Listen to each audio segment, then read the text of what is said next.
os quería hacer una confesión. Antes de llegar a Maranata, hace, no sé, 17, 18 años, antes de conocer a la renovación carismática, ¿se oye bien? Sí. Antes de también poder aprender de la teología de la gratuidad, yo no era plenamente cristiano. Es verdad que me había bautizado, había hecho la primera comunión, la confirmación. Mis padres, que eran muy buenos, me transmitieron la fe, me llevaron a un colegio católico. Viví siempre, podríamos decir, dentro de la iglesia. Luego estuve con algunos encargos o con algunas tareas dentro de la propia iglesia, pero antes de llegar a Maranata no era plenamente cristiano. Yo recuerdo cuando hace esos 17 o 18 años, dos amigas de aquí, Clara Alberti y Isabel Barleta, me invitaron a un seminario de la vida en el espíritu que lo predicaba Chus, y también alguna Lourdes, alguna charla la diste tú. Recuerdo que estaba sentado en esta parte de aquí y yo no sé muy bien cómo Clara e Isabel me convencieron para venir, pero la cuestión es que vine y a medida que iba hablando Chus en esa charla, yo me decía, o este dominico tiene razón o la tengo yo, pero no es posible que los dos tengamos la razón. Hay algo que me choca.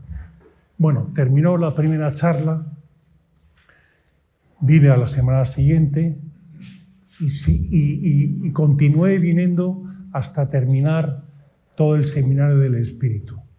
Es verdad que al principio estaba en esa lucha de decir, esta teología no me acaba de casar, ¿no?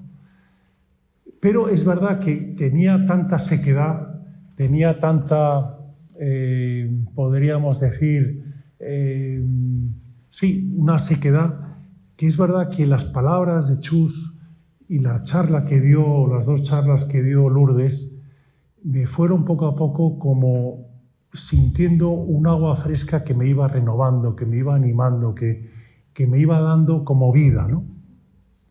Y a partir de ahí dije, bueno, intuyo que Maranata, que este pueblo, puede ser algo que me revitalice y que me ayude a pasar de ese cristiano de la ley a ese cristiano que empieza a intuir lo que es la gracia. Y así es como empecé a venir y a darme cuenta que la salvación el Señor nos la regala, que no hay que ganarla con nuestros propios méritos, sino que es algo que hay que descubrir de alguna manera y que te la regala gratuitamente por su misericordia, teniendo fe. También me fui dando cuenta que el protagonista de la vida espiritual no es uno mismo, sino que es el propio Dios, que a medida que vas o que intentas profundizar en la vida espiritual, más que amar a Dios en un primer momento tienes que dejarte amar por Él y que a partir de ahí el Señor te va recargando ese depósito de gasolina en donde puedes empezar a amar. Bueno, la cuestión es que empecé a descubrir un mundo espiritual enorme.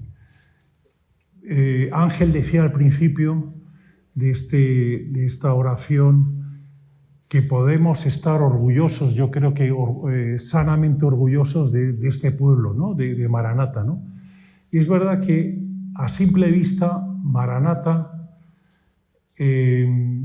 no es que sea un grupo que tenga poder, tenga prestigio, que cuente, podríamos decir, dentro de la propia Iglesia.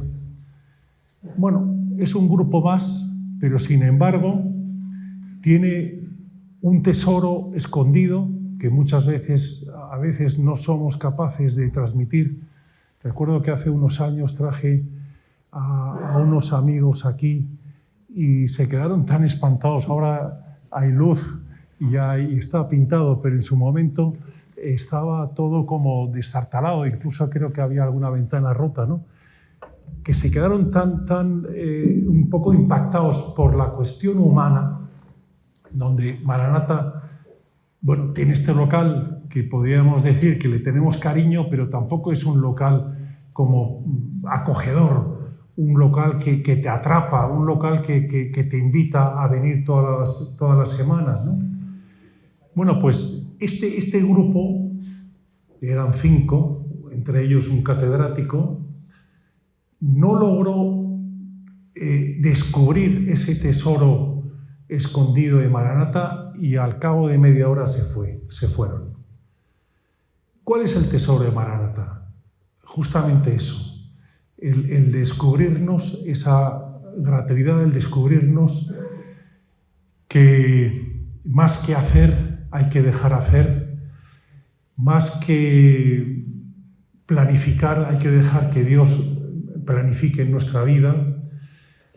De alguna manera, el tesoro de Maranata es ayudarnos a ver que no podemos hacer nada.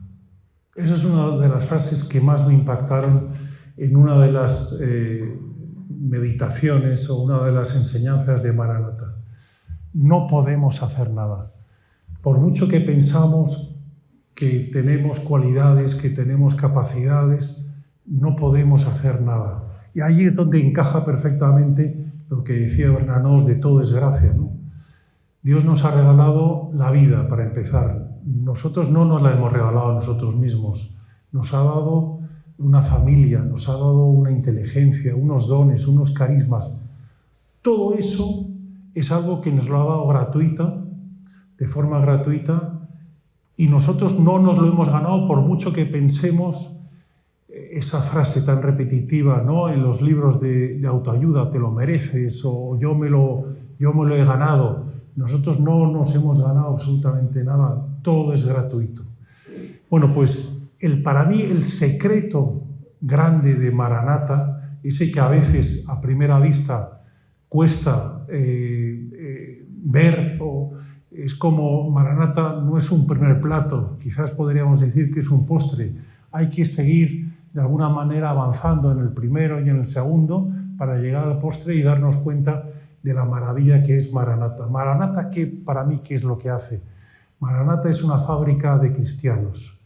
Es una fábrica de ayudarnos a pasar de ese cristiano de la ley a ese cristiano de la gracia.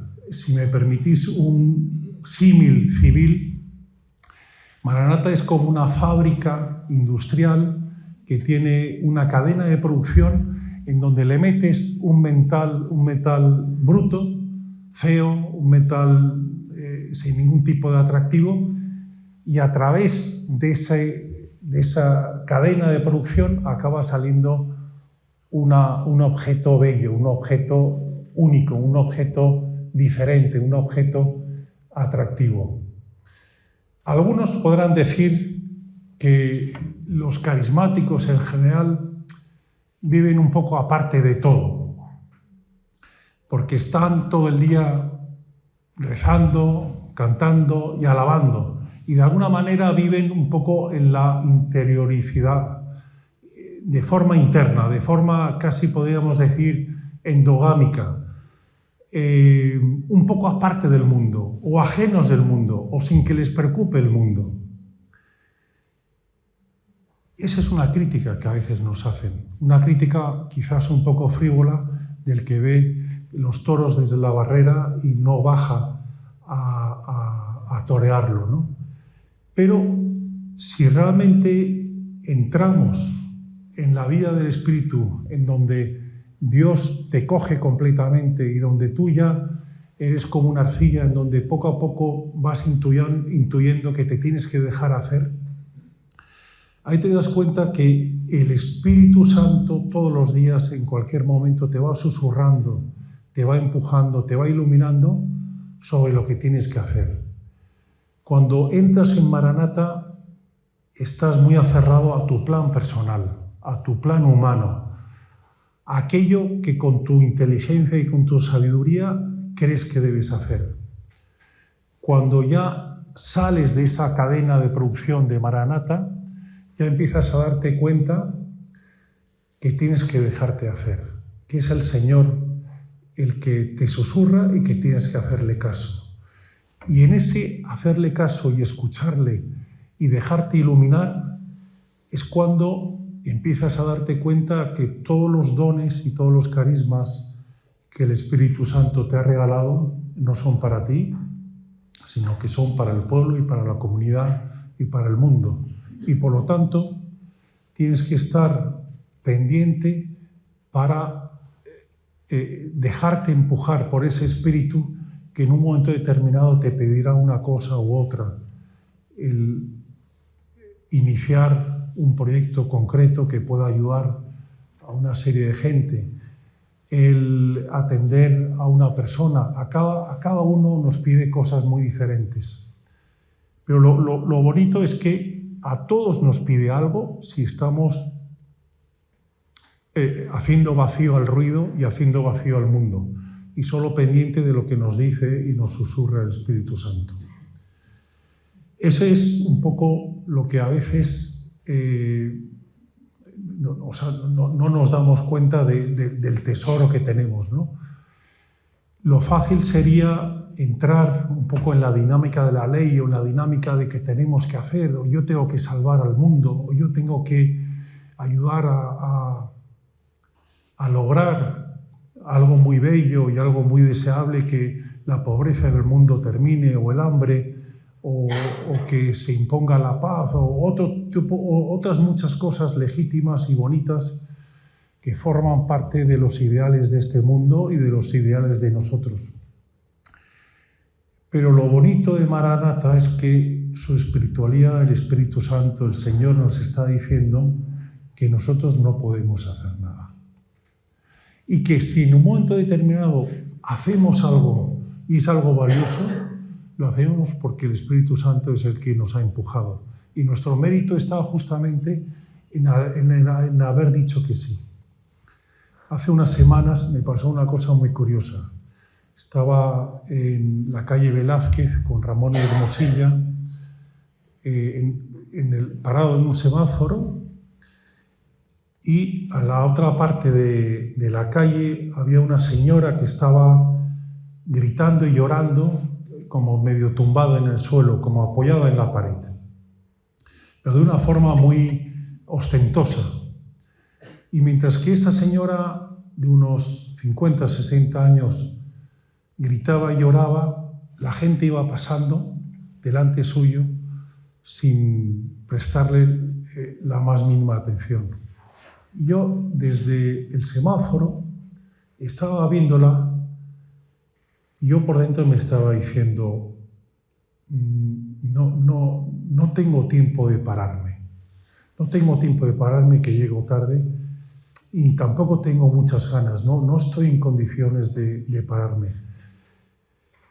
Humanamente no me voy a parar, pero sí que te pido, Señor, que me des el don para poder tener un mínimo de entrañas de misericordia y poderme parar con esta señora que al final está armando escándalo y que no apetece nada.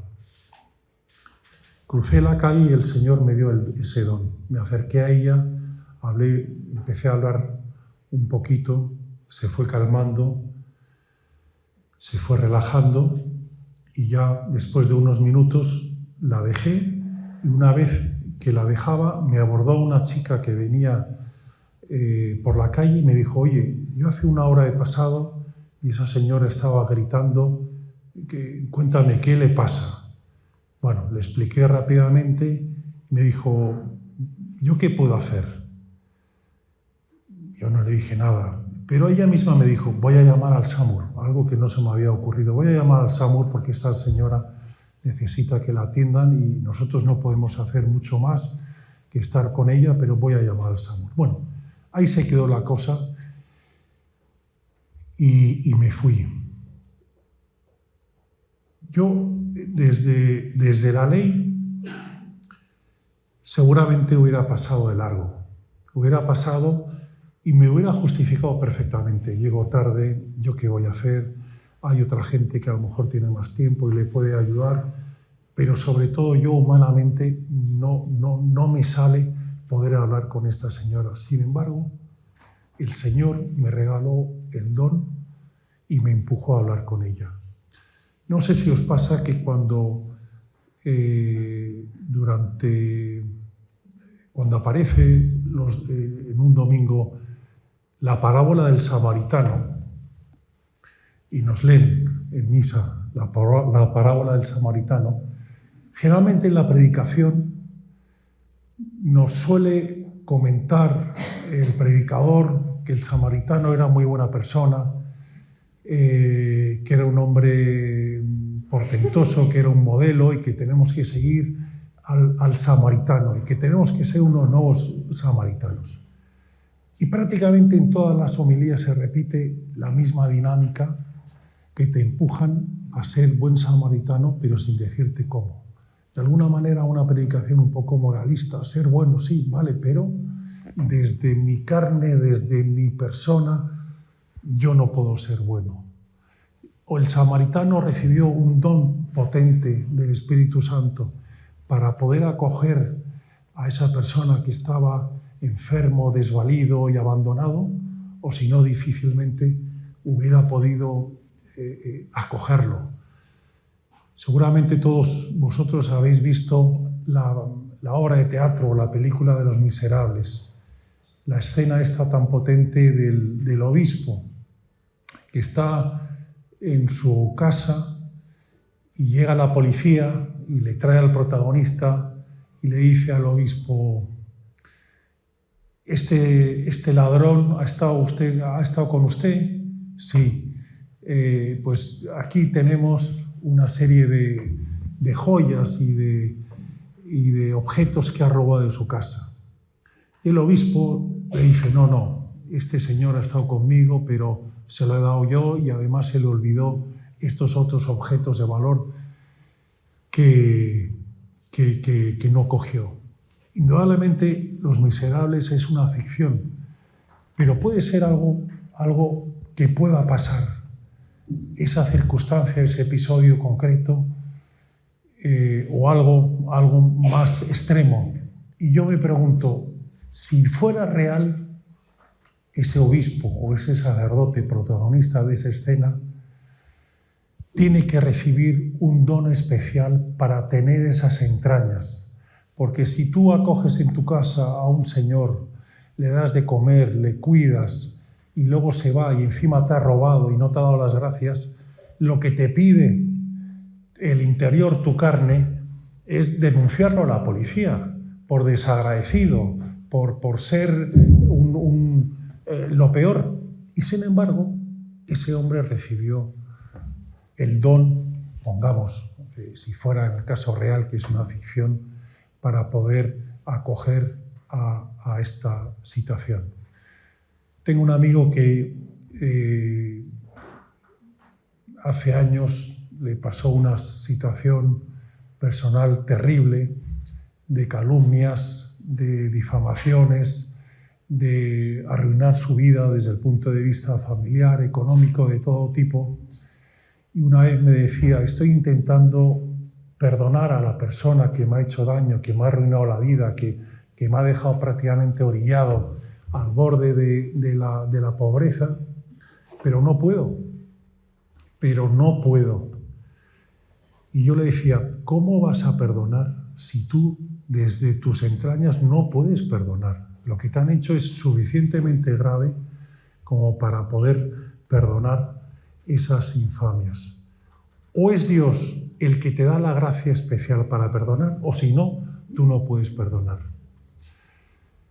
Bueno, por eso, el que nos repitan tantas veces en este pueblo de Maranata que no podemos hacer nada, que es algo que los que venimos desde la ley nos cruje, al principio nos crujía, y ahora te das cuenta que el no poder hacer nada te posibilita reclamarle a Dios esa gracia que necesitamos todos. Vicente decía en uno de sus libros que cuando somos débiles, que cuando somos pecadores, que cuando somos frágiles, si le pedimos a Dios, si le reclamamos que nos ayude, la fuerza de Dios se hace fuerte en esa debilidad. Bueno, esa es una de las claves que a mí más me han roto y he aprendido en este pueblo, ¿no? Que cuando somos débiles, pero le pedimos a Dios la gracia, somos más fuertes que nunca porque Dios está con nosotros. Bueno, para ir aterrizando, es bueno recordar que somos ese pueblo quizás humanamente poco atractivo, que somos ese pueblo que no contamos para casi nadie, que no tenemos poder, que no tenemos también un poder de convocatoria grande, que no tenemos poder de decisión, pero sin embargo el Espíritu Santo nos ha regalado esa teología de la gratuidad, esa capacidad de abandono, esa capacidad para sentirnos acogidos por el Señor a pesar de nuestras fragilidades y pecado, que el Señor nos ha regalado esas intuiciones de cómo en el mundo espiritual, que también acompaña al mundo terreno, lo mejor es abandonarse completamente en Dios y, como decía don Dolindo Rutuolo, cuando sintamos los límites humanos, cuando sintamos que no podemos hacer nada, que hay que reclamarle a Jesús que se ocupe Él de nuestras cosas. Y a partir de ahí, el Espíritu nos regala una paz y nos regala una tranquilidad para entrar en ese bautismo de confianza. Yo creo que nosotros, casi todos nosotros, hemos vivido el bautismo del agua, el bautismo del Espíritu, pero quizás no podemos llegar a ser adultos en la fe si no entramos en ese bautismo de la confianza. Y eso nos lo regala en ese abandono que habitualmente está tan presente en esa teología de Maranatá.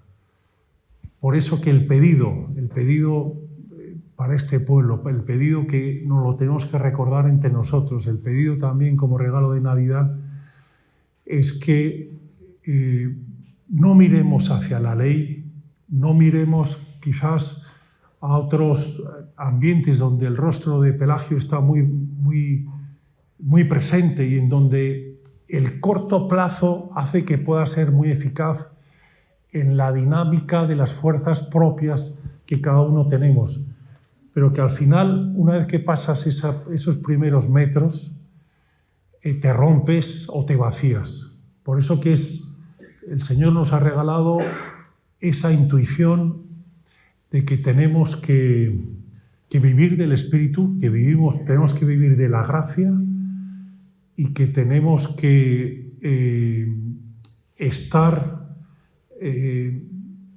delegando nuestras fuerzas en Él. Gloria a Dios.